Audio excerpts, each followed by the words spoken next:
Hello मेरे देश के नीट फील्ड के शेर और शेरनियों, कैसे हैं आप सब।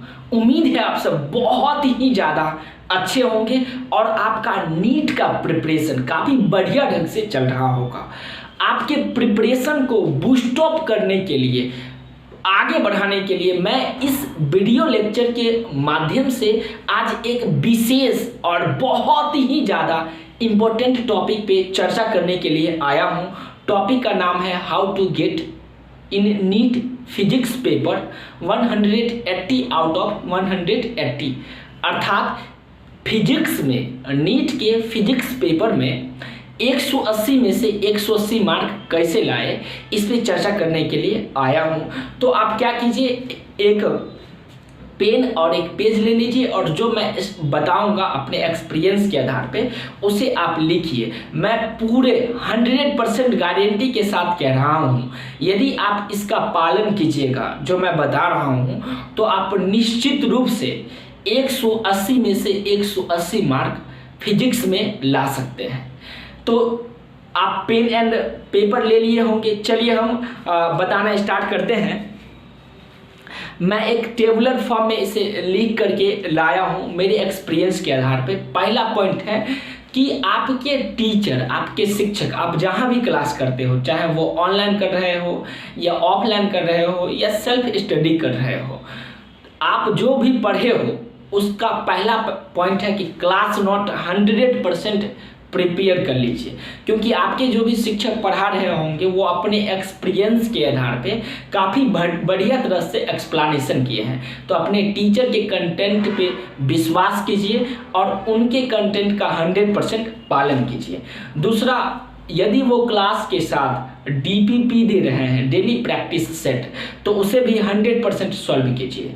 और कोई प्रॉब्लम तो अपने टीचर से उसका प्रॉब्लम का समाधान पाइए, या आपको हम व्हाट्सएप नंबर दे देंगे, उस व्हाट्सएप नंबर पे भी उसका पिक ले करके या कि आपको जो जैसे मन होगा उस तरह से आप उसका क्वेरी आप सॉल्व करवा लीजिएगा। मैं खुद ही बताऊंगा उसका आंसर।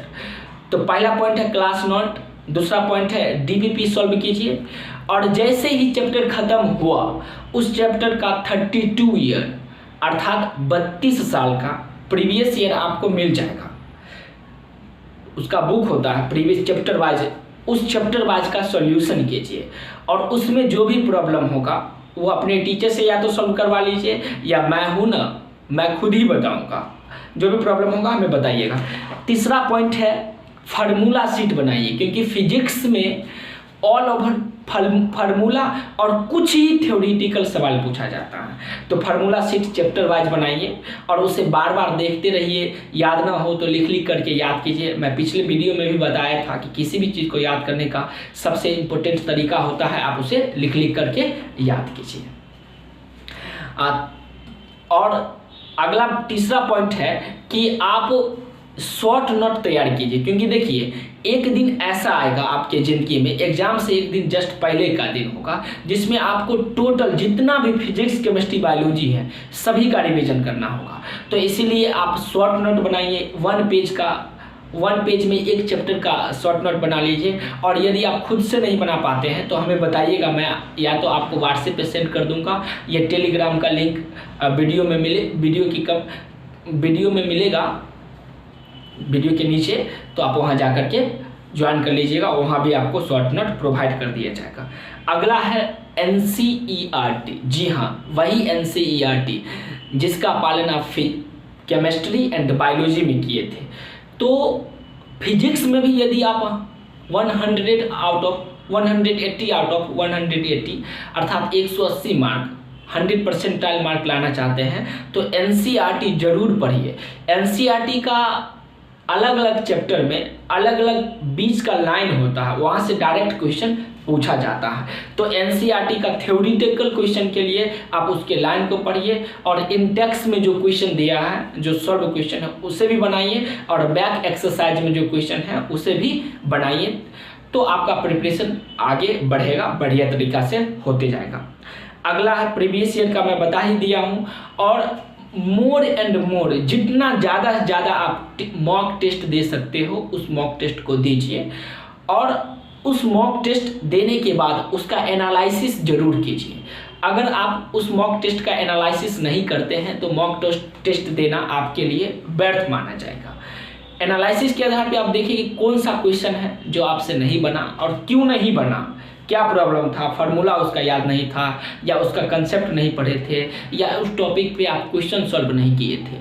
तो जो भी आपको प्रॉब्लम होगा उस प्रॉब्लम को आप सॉल्व कीजिए, और साथ ही साथ एक मिस्टेक कॉपी भी बनाइए, प्रत्येक टेस्ट का मिस्टेक कॉपी, क्योंकि लास्ट टाइम में आपको वही बातें पढ़ना ज़्यादा जरूरी रहेगा। मॉक टेस्ट का एनालिसिस भी कीजिए। तो चलिए एक और मैं रिपीट कर दूं कि क्या क्या बातें था। पहला, अपना क्लास नोट को फॉलो कीजिए जो टीचर आपको पढ़ाए हैं।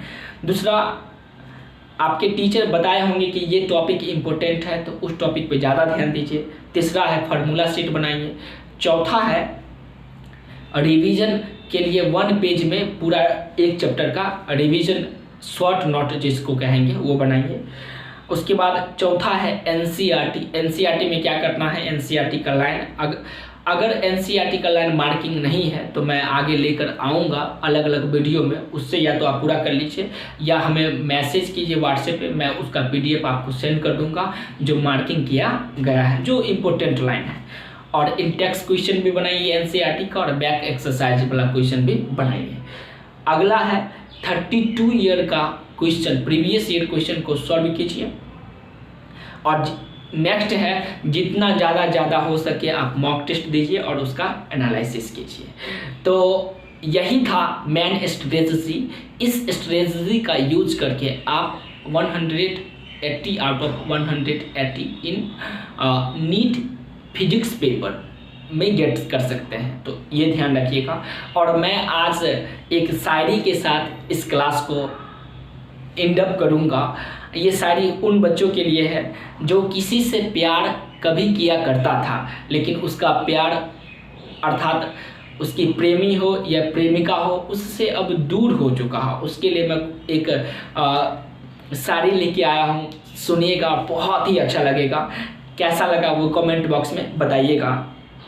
शिकायत नहीं जिंदगी से, शिकायत नहीं जिंदगी से कि तू साथ नहीं है, शिकायत नहीं जिंदगी से कि तू साथ नहीं है, बस तू खुश रहना, बस तू खुश रहना, अपनी तो कोई बात नहीं है, अपनी तो कोई बात नहीं है।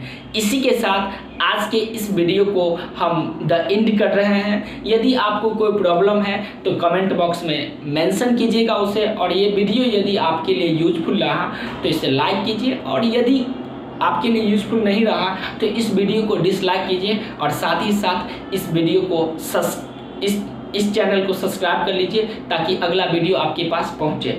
और यदि आप चाहते हैं कि भारत फिर से विश्व गुरु बने, और यदि आप राष्ट्र से प्रेम करते हैं तो इस वीडियो को उन सभी देश प्रेमियों के पास भेज दीजिए जो नीट का एस्पायरेंट है। क्योंकि देखिए, हम लोग अपना अपना कर्तव्य का पालन करेंगे तो निश्चित रूप से भारत एक दिन विश्व गुरु बनेगी।